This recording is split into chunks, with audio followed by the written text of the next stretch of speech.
Kevin Cleary here with a knife video for you. Today we are taking a look at the K-Bar BK40. I wanted to quickly show you the packaging. It's nothing impressive, but clearly designed to hang on a profit strip at Walmart or Cabela's or wherever. Here is the knife itself. You can see I've already moved the clip. I was gonna do this first impressions immediately right out of the box, but two things happened. One, this knife showed up at my house and my son noticed and said, "Dad, you got something in the mail. Can I open it?" I said, yeah, go ahead. He said, "Hey, it's a knife. Can I take it out and look at it?" So the knife had already been opened, already been taken out of the box. So it wasn't like, it was new and fresh. So anyway, the first thing I did as soon as I got my hands on it was to move this clip. It started with tip down carry, and I immediately moved it to tip up. There we go, tip up, left side carry.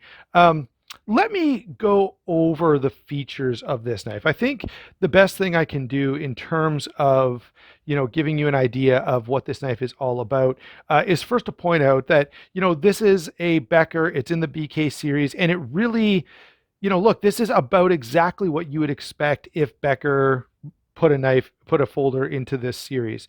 I kind of like the BK series. You guys know I have a Becker BK9 and I like it quite a bit. I do have a regular viewer, Mark, who just hates the Becker series of knives. I would love to know, Mark, what do you think of this one? Do you hate it just as much as all the others?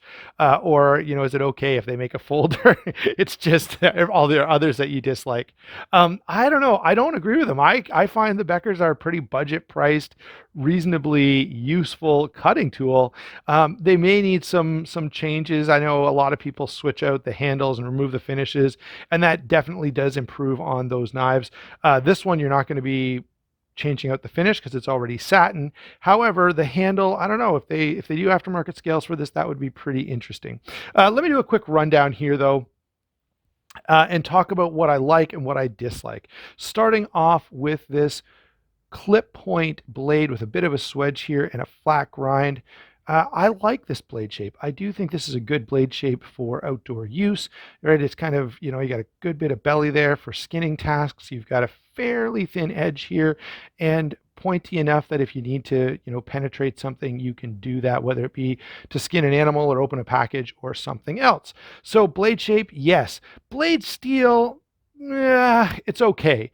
Aussate steel, now I get going with AUS 8 over D2 steel for the toughness and stainless properties that it has. So that I totally understand.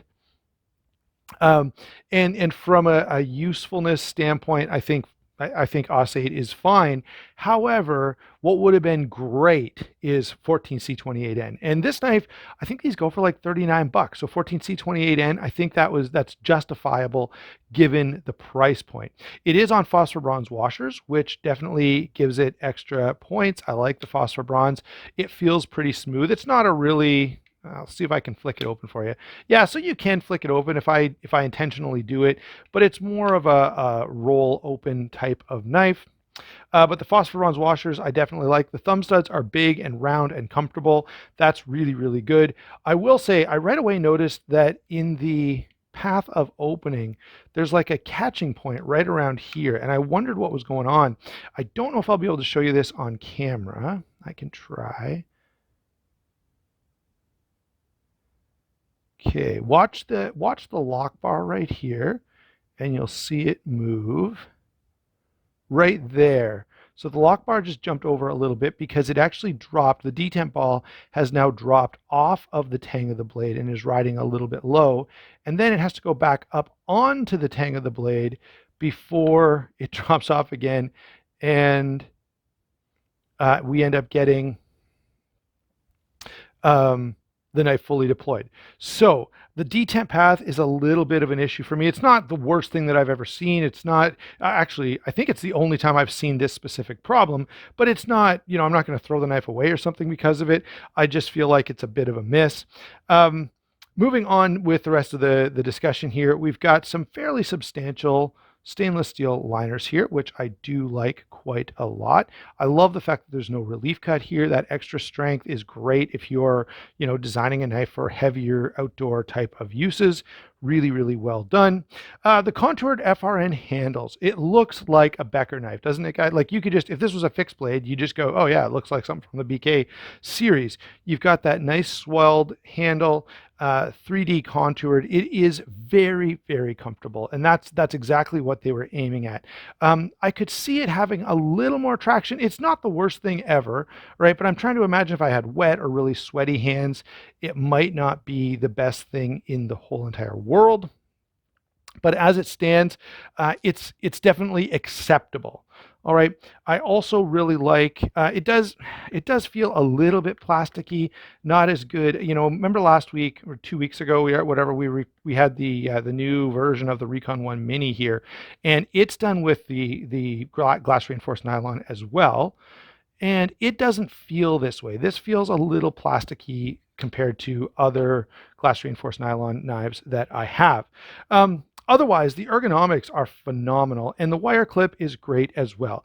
Backspacer, not a huge. I mean, it's fine. It doesn't need. There's nothing to complain about for sure. And the size, I definitely really, really like. Huge, huge win on the size. 8.5 inches overall, 3 9/16 on the blade, 4 15/16 on the handle, and 3 3/4 inches of grip area. Weight on this is only 5.4 ounces, which is acceptable. I do want to throw in a couple of other knives here. The main one, of course, being the Rat Model 1. This knife, I would suggest, is very much aimed at the Rat Model 1. The battle between Essie and Becker is ongoing, and when they were going to do a folding knife, there's no question that they wanted to go head to head with the Rat Model 1. Now, there are some other knives I would put in a similar category. Certainly the CGRB Feldspar would qualify, and I will say this: if you could take these micarta handles and put them on these two knives, it would be, especially this with micarta handles, would be mind-blowingly good. It would be a huge, huge, huge win. The other thing that I do want to throw in here very, very quickly, because these knives kind of remind me of each other, is, of course, my favorite outdoor use fixed blade, the Lion Steel M4. The similar approach to the handle is what I really, really appreciate. Of course, this is going to be my go-to for outdoor type of stuff, but if you have to have a folder, this is not a bad option.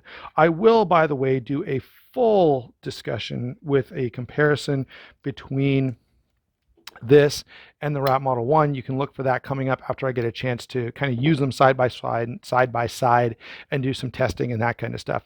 Thanks a lot for watching. Let me know what you think of this knife down in the comments. Where do I tell you to go? I guess check out the channel sponsors down below. Either, we'll see what channel sponsors I go with. Nobody that I normally use had these in stock, so I had to go a different route to get my hands on this one. But I'm glad I did, and I'm looking forward to getting some use on this knife for sure, because it is really, really comfortable in hand. All right, guys, we'll talk to you later.